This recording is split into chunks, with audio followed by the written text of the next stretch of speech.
So next up we have Andy, who apparently has delusions of grandeur and project management. So Andy is one of the good guys. I had the chance to work with him for a couple of years. He was basically my project manager for that period of time, and one of the better project managers I've ever worked under. So give it up for Andy.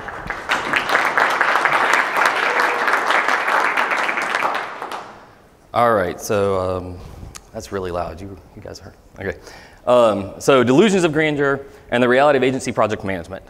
And you'll find out why I say that, but the reality is if you don't have really good project management, if you don't understand why it's important, then you are probably very delusional in the success of your company and your projects at the time. So quick backstory, like TJ said, I'm currently project manager for EU Harbor. Blessed to be working with them, just came on board, so a little under a month with them. And then before that, I worked 5 years in an agency space. So I worked for DuBose Webb down in South Carolina, where we did a lot of client services. Most of our stuff was inbound marketing, digital marketing, website builds, some applications. The way we structured everything was we did retainers. So it was a lot of continuous improvement, a lot of working with clients over and over, a lot of managing a lot of projects at the same time. So we'd have pods, which were a group of a designer, developer, and a marketing strategist, and they would be assigned anywhere from 4 to 6 partners that they were actively working with every month, continuing to improve their marketing, continuing to review the data, make improvements, all that kind of stuff. And so getting to manage all that was quite fun. So typically I was managing about 12 to 13 retainers at the same time every month. And then we also have those random projects that came in that we got to manage as well, which is a lot of fun for a small team of 9. A little bit about me, just so you know if you haven't met me yet. I'm Andy, nice to meet you. I've been married to my bride for 11 years. We live down in South Carolina, just outside of the capital, Columbia, in Lexington. We've got 2 boys, an 8-year-old and a 5-year-old, and they are all boys. So if you guys have boys, you understand what I'm talking about. They stay up till midnight beating each other in the face almost every night. We wake up to screams and yells and biting and scratches and everything, and it's fun. Yeah, it is fun. I love them to death. I love my family to death. Another thing to know about me, as Lydia just brought up a few minutes ago, I'm a Cleveland sports fan. So originally from Cleveland, Ohio. So I do like a lot of pain in my life. If you know anything about sports ball, then you know that Indians and Browns fans are absolutely miserable 99% of the time. So I have really thick skin. I do enjoy it though, it's a lot of fun, and hopefully my sons are gonna enjoy that pain with me and get thick skin. I always said that you can either become a Cleveland sports fan or name your kid Sue, right? If you guys know the song, to make them stronger. By trade, I'm a developer. That's originally when I came into this industry, what I was gonna be is I was gonna be a PHP and database guy. I love the back end, I still mess around with it, but I also say that if I would have just kept my mouth shut and not talk business to my owner, I'd be a really good PHP developer by now. Instead, I'm not. I still enjoy it, but I moved quickly into management and operations and that kind of stuff. But I still love the development part, but mostly I am PM on operations now. So that's enough about me. If you want to know more, catch me later. And of course my little clicker is not gonna work. Oh, you said I gotta go over here, right? There we go, okay. So I get to borrow a computer and a clicker, so we'll see how this goes. So, okay, so on to the actual talk and the stuff that matters. What is digital project management? Okay, digital project management is, and this is a quote straight from digitalprojectmanager.com, is the leading, planning, organizing, motivating, and delivery of web-enabled projects which use the internet and delivered through screens or connected devices, often within digital agency studios or internal web teams. Okay, so basically, digital project management is a lot like regular project management with the whole digital component added in, okay? Which does add a lot. It's easier to say than actually to execute, right? So project managers, if you think construction, if you think conferences, that kind of stuff that put on events, you know, if I'm a construction, like a pad of dirt is still a pad of dirt 50 years ago and today, right? As far as I know, that hasn't changed much. They don't have to worry about like building a 100-story skyscraper and in the middle Chrome releases a new version that breaks half your stuff, right? So they don't have to worry about that kind of stuff. Digital guys do. We have to worry about that kind of stuff. And so if you're working with projects that are extended, that have stuff breaking in the middle of it, new stuff coming out, breaking changes being released by whatever library you're using, all kinds of stuff. And then you've got, a skyscraper, like it's going to be on a city block. It's just going to be there. People are going to drive by, they're going to look at it, they're going to see it. They don't have to worry about like driving a convertible versus a Toyota or something like that. We do, right? We have to worry about Android or iPhone, or are they looking at it on a watch now, or a TV, or accessibility, all these other kind of things that we have to bring into the picture. So digital project management definitely adds another layer. So specifically though, what is digital project management at an agency? So who here does client services? Okay, wow, I'm really surprised there's not more of you guys, but awesome. So how many of you guys in general would say that, or your title is a project manager? Is anybody in here a dedicated project manager? Okay, how many of you guys are like business owner, some sort of management, you're not really doing the actual building out of your projects? Okay, and how many of you guys are like a developer, designer, content writer, actually doing the work? Okay, cool. That just gives me a good perspective of who, how to adjust it. If it's all team members, we can make fun of the owners all day, that kind of stuff, right? So, because all owners are definitely delusional. I love you, Tom, to death. All right, so digital project management at agencies. You're typically working with a small team, right? Most digital agencies are maybe 20 smaller teams. You have to manage a lot of projects at once. Most of the time, if you're doing client services, you're not just working with one client at a time. If you are, let me know the secret of how that's working out for you and all that. But reality is typically you're managing multiple clients at the same time, whether it's you just finished a project and they're still calling you with issues, and you've got another one that's bleeding into that, or you've got like we had, where we had multiple retainers going on at the same time. You've got a lot going on. You've also got to keep team members engaged. And again, I had a good conversation about this last night. With one thing with client services is sometimes, most of the time, it's not a lot of fun. It just isn't. What you're building is not the newest, coolest tool that's being used by all the developers out there. It's not building Facebook. It's not building, whatever the newest and greatest thing is. You're building a school's website.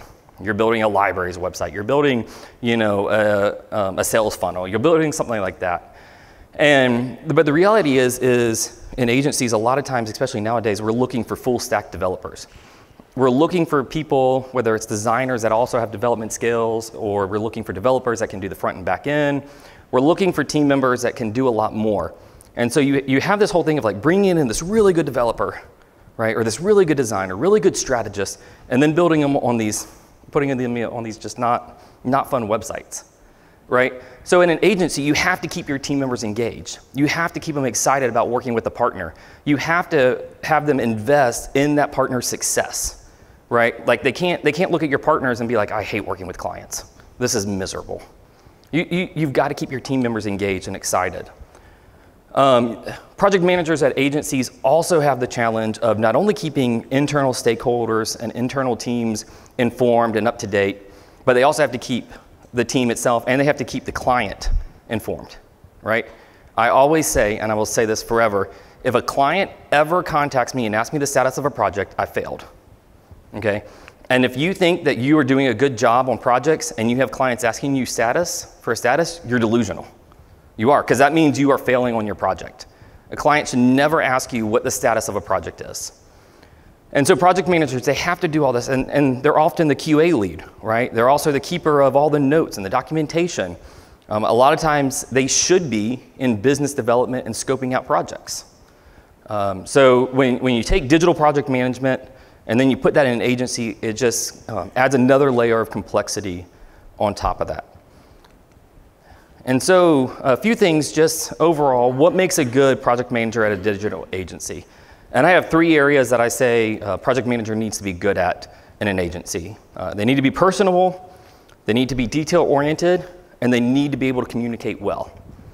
Okay, so personable, they need to be able to communicate with team members, right? They have to be able to go talk to a developer, and they have to be able to talk to a designer, and they need to be able to talk to an owner, a salesperson, a content strategist, whoever. They need to be able to communicate with all these people. They need to foster cross-functional relationships. Okay, and again, this whole talk is it's not necessarily a pitch for a project manager. but it is. Like, you need to have project managers, or you need to have something in place that takes care of these items, okay? So you need to be able to foster cross-functional team relationships, right? The designers and the developers should be friends, right? So often they're not. So often they fight against each other. The designers want pixel perfect. You know, we were talking about last night, like getting designs, and the designers being upset because the paragraph did not break at a certain word, right? Yep, you guys have all been there, okay? You know, and so, but the project manager or somebody in there in your office needs to be able to help those teams communicate and work together if you're going to deliver a successful project. They also have to be able to push the team. So you can't have somebody in there that's just like, you will work, get it done, a slave master, right? No, they need to be personable. Help them achieve the goals. Help push them beyond what the team thinks they can do. Help them see the problem at hand and how can they actually resolve that problem. How can you get this done? And that's where a project manager comes in, right? It's really hard for a business owner who's doing sales and business development and all this other stuff to also come in and really keep their team engaged. They can come in there and do the hip hip hooray, that kind of stuff. But if they're not actively doing that on an ongoing basis, it just trails off and it becomes like another meeting that everyone just hates going to, right? They're facilitators of the conversation with the team and the client, between the teams, internal stakeholders, all that kind of stuff. Okay, so they need to be detail-oriented, stuff that project managers have to keep track of. They have the budgets, the timelines, the documentations, the goals of the client, all the procedures of how we're actually gonna get this project done, right? Project managers and agencies have to be very, very detail-oriented, or it's very easy to go into project failure, right? If somebody is not, you know, pinpointing those details on what are the goals that the client's looking for, what is the scope, you know, and measuring everything against those goals throughout the project.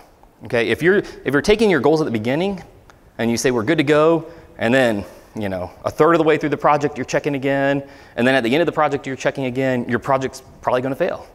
It's just not. You have to continually measure against those goals, and you need project manager or somebody in place that is going to hold you to those goals. So throughout the project, you can ensure success at the end. And of course, they need to be able to communicate, right? They have to communicate internally, like we talked about. They also have to be able to communicate with the team. Somebody in your agency or on your team has to be able to tell a client that this project is not going to launch on time. And they have to do it in a way that doesn't upset the client, right? I love it. My favorite thing to do is tell a client that we are going to be 2 weeks late on a project and then come back and thank me for telling them that, right? Because to them, like, I got an email the other day on a project. And the client's like, this is fine, this is great, thanks for letting me know, this makes sense. You know, they actually want to hear that. And if you're not doing that, if you're not communicating with your client, if you're pushing your team, and we're going to talk about that later, but if you're pushing your team to just to deliver on a deadline and you think that's what client success is or project success is, you're delusional. Your project is going to fail. You're going to have unhappy team members and unhappy clients. Overall, at a project or at an agency, a project manager, main focus should be ensuring project success for the sake of the team, not necessarily for the sake of the client. Okay, so what I mean by that is overall, everything the project manager does is not just to make a happy client, okay? Because what happens is you forget about your team, okay? But if you keep your team engaged, if you give them clarity, that's my big word all the time, TJ can probably tell you that, I'm huge on clarity. Everybody should know what's going on. Everybody should know what they're doing tomorrow. The client should know everything that's going on. The team should know everything that's going on. It's all about clarity for the team. And if you ensure that, you're going to have a successful project, okay? And again, successful project does not mean that you just deliver it on the date that you told the client 3 months ago you were going to deliver on. A successful project is, at the end of the day, the client gets what they want, it has all the stuff they're looking for, everybody was on the same page, and everyone, you know, nobody worked like 100,000 hours to get it done, okay? So they have to ensure project success, but again, it's not micromanagement, it's not babysitting, it's not all this kind of stuff. What it is they are doing this for the team. When I was able to come in as a project manager and all of a sudden cut people's work week down by half, because if you don't have project management, if you don't have a good plan in place, then they don't know when they're supposed to be working on something. They just see this big to-do list in front of them. And you know, we have people who are really good team members and they just could not go home without everything on their to-do list done, right? Or until they just eventually crashed. But as a project manager, I was able to come out and plan out their month on, here is everything you're doing this month. Or for the next few weeks, here's what you're going to be doing. They were like, this is great. I can go home with 100 items still not done because I know at the end of the day I'm going to get it done. All right? And so that's what a project manager does, is they come in there and they help the team achieve success. What are delusions of grandeur? Okay? So by definition, a delusion of grandeur is a false belief in one's importance or greatness. Okay? So what are delusions of grandeur in relation to an agency? I just came up with a basic definition here. A false belief that everything is going well and that none of your problems are related to your lack of project management. Right? And we're going to go through these in a minute. But I can guarantee you most of the projects at your agency, or most of the problems at your agency are related to your lack of project management. Again, if you don't have something in place.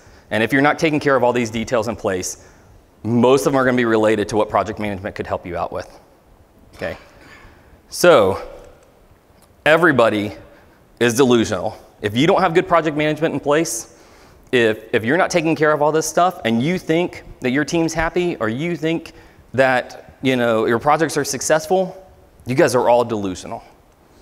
Owners are delusional, right? That's what the bosses always look like, right? They are so excited because this project went live, right? They're not thinking about the overworked team. They're not thinking about the budget overrun. They're not thinking about like the schedule overrun. They just think that this was a successful project. The client's happy. Everything's wonderful. Meanwhile, their team is dead, tired, and looking for jobs all the time. Okay?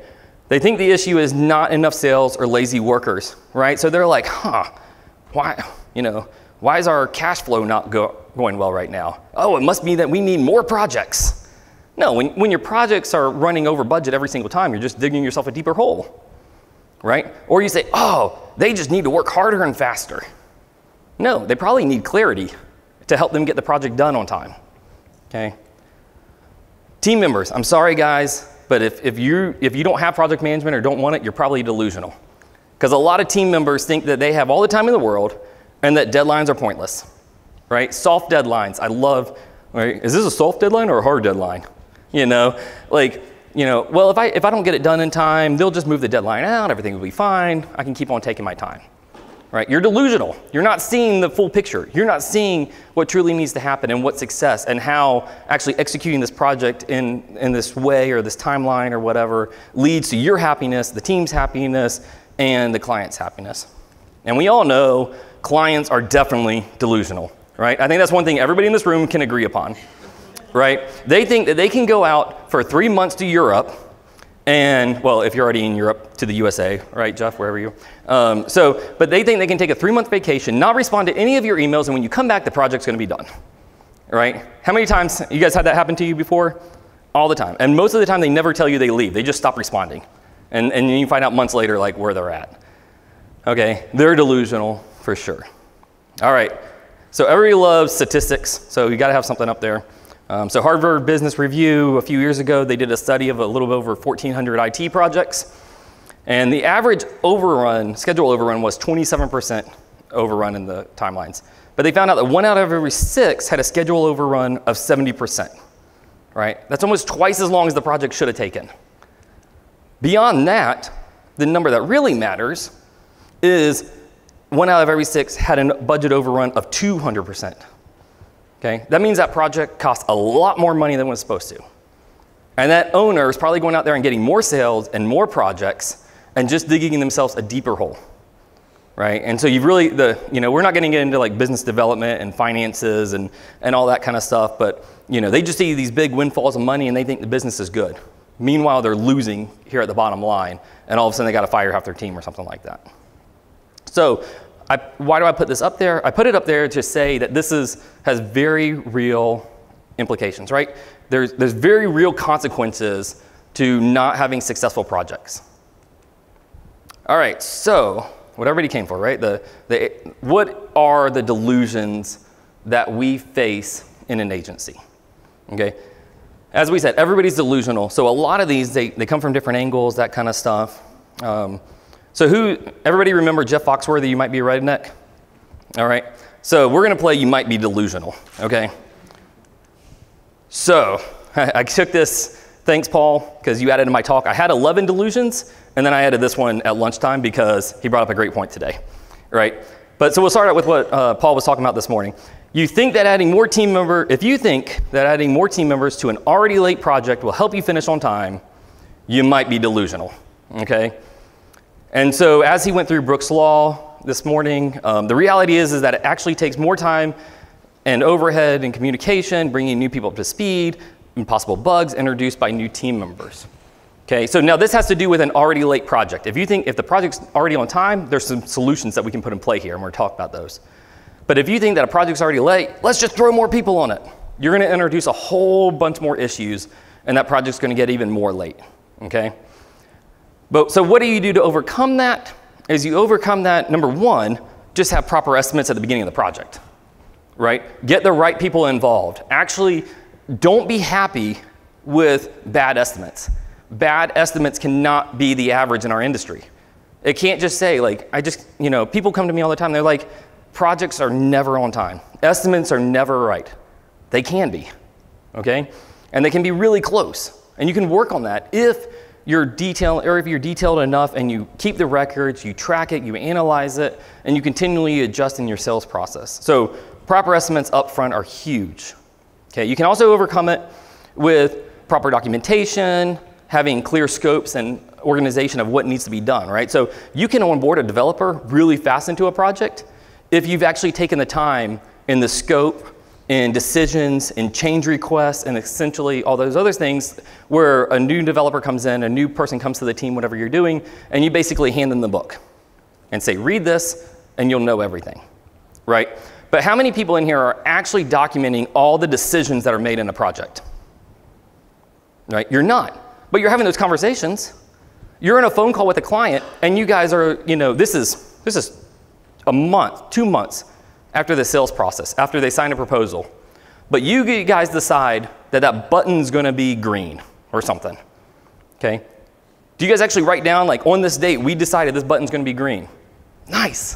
Because burned us before we did. Yes, exactly. And it will every single time. Right? But if you don't do that and then you bring a new developer in, they're going to be like, oh, well, the original PSD has a yellow button. I'm just going to do that, right? You've got to have somebody. And the thing is the reality is, as a designer, a developer, a content writer, a business owner, a salesperson, they don't have the time in their day to do this, right? That's why, again, I'm kind of pitching for a project manager if you don't have one, but you need somebody that can devote themselves to this kind of stuff. All right, the other way to adjust for that is to see that problem ahead of time. Right? So you can bring other people to the team and actually get a project done well if you do it before the project's already late. Okay? So recognize that ahead of time and bring those people in back here, not at the end at the last minute of the 11th hour. Right? Go ahead and suck it up and do that. And then your project manager, if they know what they're doing, right, actually adjust the timeline, says, you know what, we had to bring more people in. There's going to be a little bit of ramp up time. Client, we're going to need an extra 2 weeks or something like that. Okay? Or even better, you can get into whole buffer and where you put your buffer in projects and how you manage that. And you don't even have to tell the client that. You just use up buffer and you never have to change the date for the client. Okay? All right. If you think our team is so full of experts that we don't need a babysitter, you might be delusional.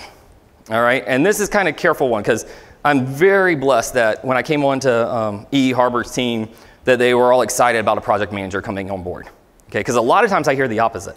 A lot of times people are saying, and clients say it too, right? Clients will say, well, I don't need to pay for PM time. Take that off of there. Can't they, I see the eye roll already. Can't your team just manage itself? Okay, the answer is no, they're developers. They're not timetable or timeline people. They've got enough on their plate. And I learned this the hard way at my previous company because what I did was when I came into the operations side of things, we didn't have enough people to do a full project manager and all that kind of stuff. And so admittingly, I was more focused on operations. And I said, you know what? We've got Jira, we've got all these other tools in place, we've got good processes written out, right? Because I'm operations and I make wonderful documentations and they can just follow the plan and project management will take care of itself. The reality is that didn't happen. I was asking these team members, the designers, developers, the content strategists, that, hey, here is a list of, between all your partners, 200 things you have to do this month. You guys figure it out. And so they were trying to plan, when am I going to do this? And they have to pass it off to this person, then it needs to be reviewed by this, then it needs to come back, and plan out their entire month. That's really tough to ask somebody to do. That took me hours as a project manager to do for one of our retainers. And then to put all those puzzle pieces together over time. It's not about babysitting, it was about providing clarity for the team. Okay? And so, I didn't do my reality, right? The reality is without a vision, your team will perish. Okay? Without a vision of how are they on earth, are they going to get all this stuff done and deliver on time, the project's going to fall apart. They need that vision. The team members need that vision. Okay? I'm going to go out on a limb here. How many, when I talk about like designers, developers, those kind of people, would prefer for somebody to give them a plan of how it's all going to be done on time? Okay? Yeah. Right? It's not a bad thing to tell people how they're going to do this project. It's more helpful. They can go to bed at night because they don't have to worry about all this other stuff because they know when it's going to get done. Okay? It's not a babysitter or micromanagement. Okay? But if you don't have this, if you think, oh, they can just manage themselves, your project might survive.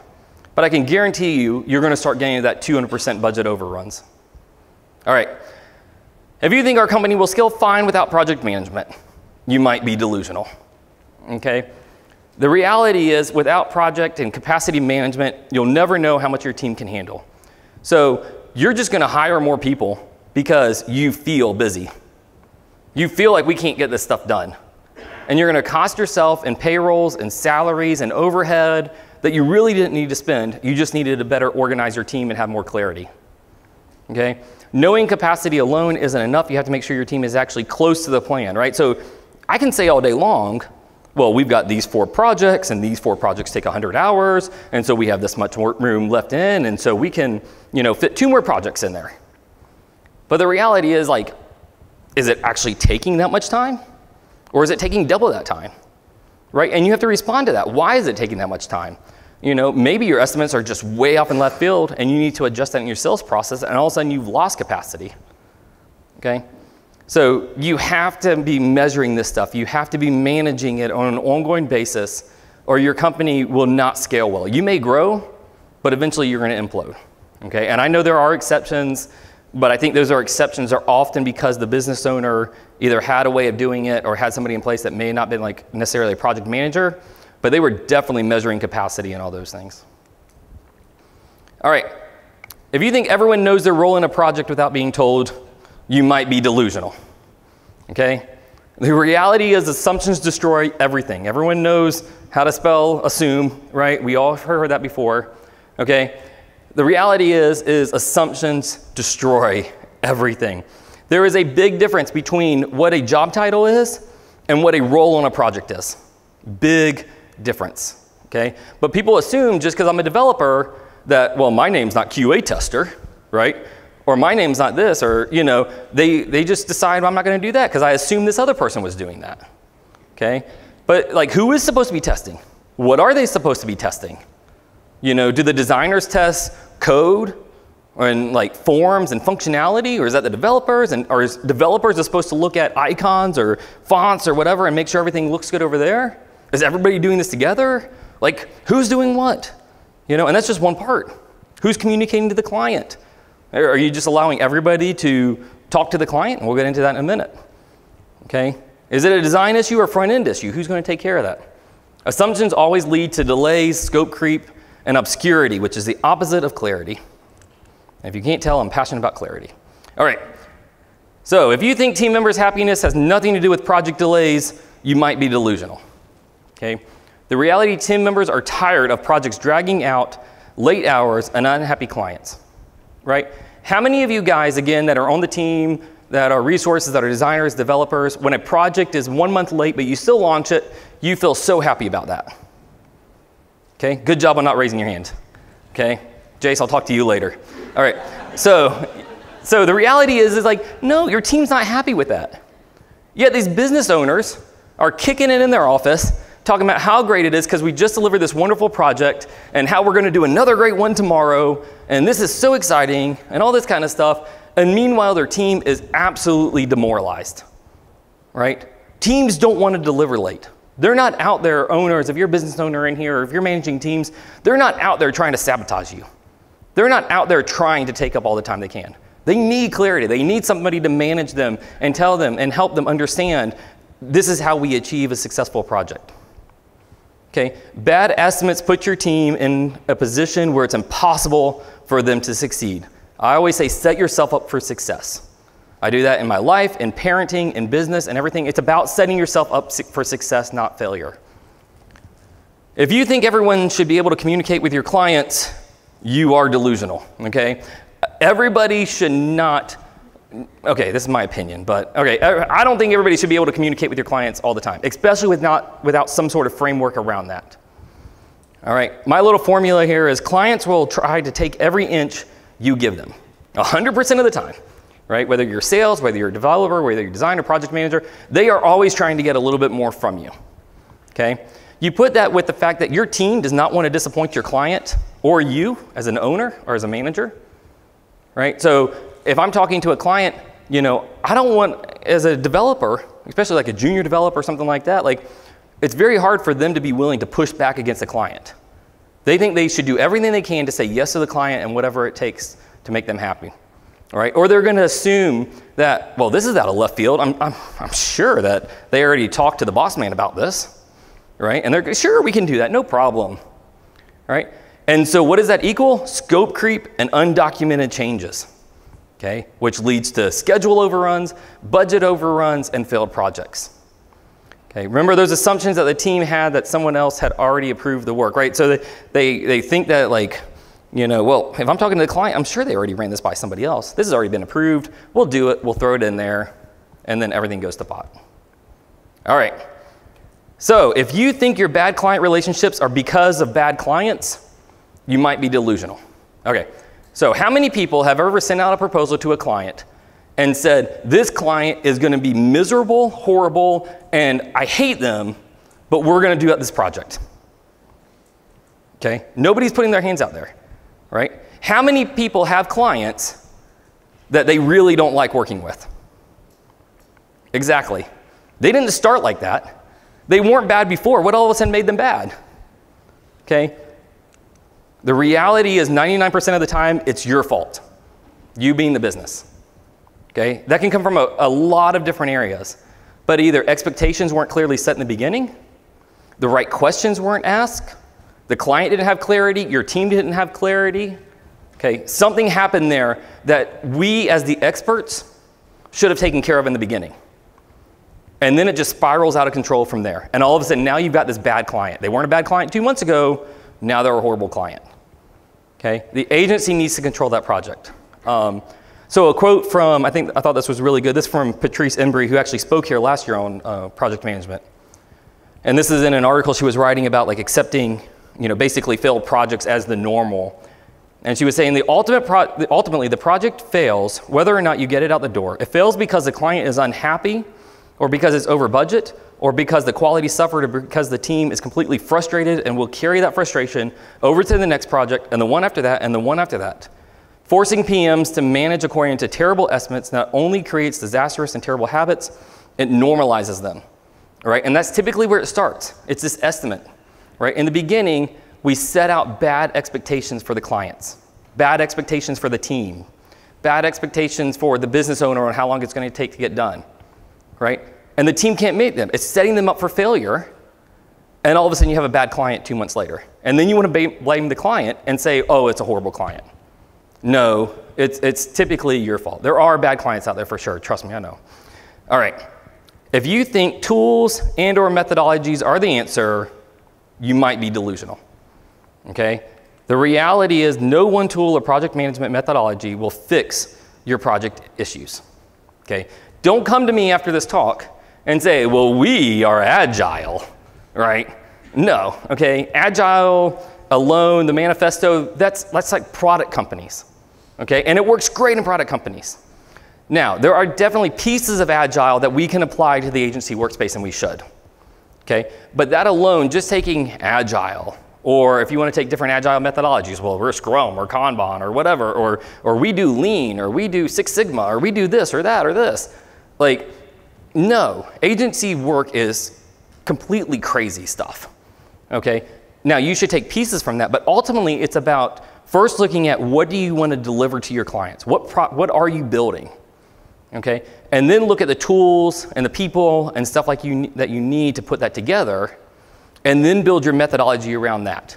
Study, do research, learn, all that kind of stuff. I can tell you, PM tools, no one PM tool out there is going to be perfect for you. That tool does not exist. I can tell you, that's why so many of the project managers that I'm in communities with just use spreadsheets. Because project management tools never do everything the way that you want them to do. And if you are taking your projects and you are pushing them into a tool or pushing them into a specific methodology, it's probably going to fail. Okay? You've got to take your projects and then learn from all these things and see what works for you and what helps you. But you can't take what you do and try to force it into a tool or a methodology. Okay, I'm still good on time, right? Okay. I should be getting to the end here. So if you think you've done a great job educating your clients on everything for the project, you're probably delusional. Okay? The reality is that they just looked at your price, and even if they heard 90% of what you said, they didn't listen to the 10% that actually mattered. Okay? So how many times, like, you're building a connection, or you need all this data to build out this specific part of the website or the project, and the clients, you know, they don't get it to you. And you're like, no, we really need this. And they're, oh, yeah, we'll get that to you, we'll get that to you. Sure, in the kickoff, right? And then it's 2 weeks before delivery. We're like, we still don't have this piece. Right? And the client's like, oh, well, why didn't you tell me I needed that? You needed that. I could have got that for you months ago, right? Because they're not listening to you. You need either a project manager or you need some way to cover that detail. They need to be actively communicating with the client saying, this is what we need from you. And there were so many clients, and that's not just like, oh, well, I emailed that in December. Or when did you follow up with that? Oh, in March. That doesn't work. You know, we were doing status emails at least every week to the clients. And sometimes I'd send the same thing to a client. They were like, you know, we've just got so much going on. I know I owe that to you. I'll get to it when you can. I'm like, that's fine. And you're still going to get this email from me every Friday at 9:30, right? Until I get that. You've got to be able to do that. And you've got to do that in a way that helps everybody see that this is for the success of the project, not just bugging you to death. Teams need guidance on what to work on and when. Okay, so plan for extra. So when you think you've educated the client on everything, you haven't. There's going to be extra stuff that comes into the project, and you've got to plan for that in your scope. That goes back to the original sales. Bring your project managers into your sales, okay, or your team into your sales, and you've got to plan for those kind of things in your project. Don't just say, I think it should take about a week. That's good. No, you've got to look at the client's not going to hear all this kind of stuff. There's got to be extra time for those kind of things. Don't just think how much time does it actually take to write the code for that or to design it and build the code or whatever. You've got to plan for all these extra stuff, and you've got to have somebody that thinks that way. So, and that goes on to this one, right? If you think sales has nothing to do with project management, you might be delusional. You are delusional, okay? Without project data, education, and proper estimates, your projects are doomed to fail. If you are estimating, if you're out there selling, okay, without talking to your team, without talking to your project managers, and actually using real data, your projects are probably going to fail, right? You look at this project, how long is it going to take? 3 weeks. Where'd that come from? I don't know, it looks like 3 weeks, right? So many times we do that, right? And I'm sure everybody in this room, whether you admit it or not, at some point in your life have gone through projects like that. Those always fail. You have got to get your project managers involved. And again, it's about setting yourself up for success. So I saw this quote from a project manager who was quitting a job, and she sent this to the owner. She said, I'm putting in my resignation today because the project you've given me is set up to fail. I can't deliver this project in the estimate that's been provided. In fact, no developer, project manager, or designer could deliver this project in that time. Not only does my team deserve more respect, but our client deserves it too. This project is not possible within these constraints. And that's the result of that. If you're not bringing your project managers, if you're not looking or trying to get good estimates, if you're just doing estimates based on hunches and feels and stuff like that, you're going to set your projects up for success or for failure. And that's going to end up, and then you wonder why your team's leaving you, right? But the reality is the team's going to be miserable in those kind of projects. Constant unrealistic expectations, okay? Your PM, you need to have somebody, whether it's a project manager or somebody that's tracking and measuring and analyzing all these. All right, so if you think your clients are actually testing everything before going live, you might be delusional, okay? The reality is clients always find more problems post-launch, and you will not be able to merge them into the fixes into, quote, phase 2, right? It doesn't work like that. You have to plan that there's going to be some QA, they'll find some stuff, you'll go live, and then they're going to find a lot more stuff. They always find it after you go live. And you've got to plan that into your projects. That go live date is not the end of the project. There's got to be some extra time after that for this to come in. You've got to plan for that in your budgets, both scheduling and money budgets, okay? It's just a reality, right? And you're going to come to them and be like, oh yeah, well that looks like a great idea. Why don't we do that in phase 2, right? How many people in here say phase 2, right? Okay, we're going to get to that in a minute here. But the reality is they don't actually, no, they're going to argue with you and say, no, this should have been done now. This was included in what I told you to do in phase 1. And the reality is like, again, back in the sales process, the scope wasn't clear, right? You didn't have that person in place that's actually making sure that the scope and everybody's on the same page. There wasn't the clarity there. And now all of a sudden, you're in this place where it's going to take 2 more months of work, you're losing money, time's overrun, all that kind of stuff, okay? And so that leads me to, if you depend on cash flow from phase 2, you might be delusional, all right? Because the reality is phase 2 is an enigma that almost never happens or gets rolled into phase 1 as scope creep, right? So often I heard phase 2, rarely did we ever actually do a phase 2. Either the client was so frustrated they left, or what happened in what we consider as phase 2, the client's like, oh, well, I thought you said we were going to do that now.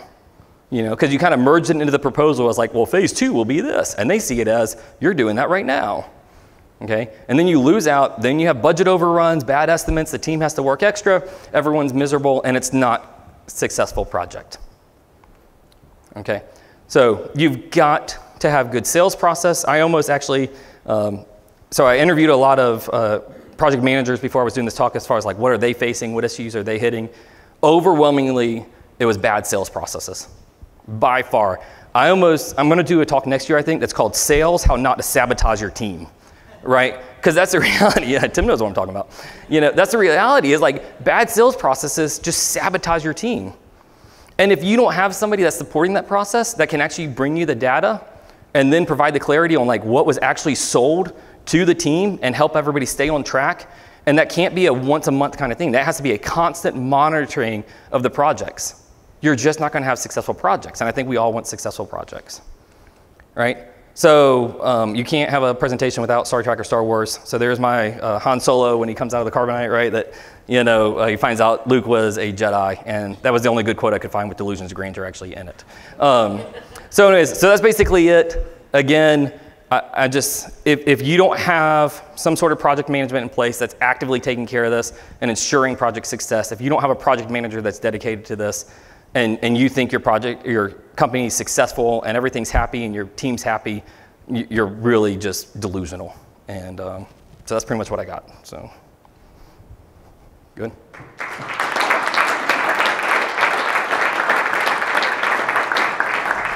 All right, so I guess a few minutes for questions. We've got about 5 minutes for questions, so if anybody has any questions. Okay. Our owner, like, they'll sell. They don't care, you know, they'll sell. They don't consider scope all the time. It's just like, let's do whatever we can. We get the job sold, and we'll figure everything out after. How do you manage that as a project manager? So there's 2 ways to handle that. Either have the tough conversations and show them like why you have to be involved in that, or go find another job. Because it's just not going to be successful. If they're just absolutely resistant to it, you've got to go somewhere else, because that's all going to fail. The team's not going to be successful. The company's not going to be successful. It's not going to happen. So the way I approached that when I was at my previous company is essentially, anytime I'm in a situation like that, I always want to confront it head on. I don't want to dance around it. And so as a project manager, or at that time even as a developer before we even had project management at all, is I basically came to the owner and I said, look, here's the past few projects. Here's how long it's taken us to do this. Here's how many hours. You know, this is way past scope. This is what you're probably losing on the project. You know, just present the cold, hard facts to them. And hopefully you have a relationship with your owner that you can actually go and have a decent conversation with them and have a civilized conversation. But the important thing is not to just go in there and complain. You know, not just go in there and say like, I'm tired, the team's tired. What are you going to do about this? Because obviously he or she has already proven that she's probably not going to do anything. She may not even like know to do anything, right? A lot of owners are very visionary and they're just going, doing. They're not even looking behind them and seeing the dust storm that's behind them. And so you've kind of got to like, whoa, just can we talk about this for a minute and present that to them and present facts to them and show them, hey, and you've got to do some legwork yourself, right? Like maybe you're a developer or a designer or something and you want to bring in a project manager, right? And show them, hey, I did all this research. Here's what I saw. Here's where the stats are. Here's how it would help us out. And if you present that and they just, again, are like, whatever, it's not going to happen, then I go back to, you've got to find somewhere else to go because it's just not going to be successful. You're going to be miserable. The team's going to be miserable. Your clients are going to be miserable. So that's how I would handle that.